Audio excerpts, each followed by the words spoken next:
आज नेशनल टी20 कप में शोएब मलिक की धुआंधार बैटिंग ने शोएब मलिक की वर्ल्ड कप के लिए जगह मुस्तहकम कर दी।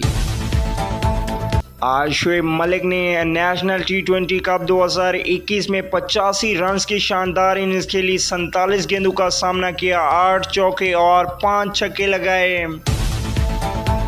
अस्सलाम वालेकुम दोस्तों, आपको बताते चलें कि शोएब मलिक ने आज 85 रन्स की इनिंग्स खेली है। शोएब मलिक ने 85 रन्स की इनिंग्स खेलकर कोई बड़ा कारनामा सारा अंजाम नहीं दिया, लेकिन इस बात को समझें कि शोएब मलिक ने 85 रन्स उस वक्त बनाए जब पिच बल्लेबाजों का साथ नहीं दे रही थी। उसकी टीम के बल्लेबाज आउट हो रहे थे, 6 खिलाड़ी आउट हो चुके थे।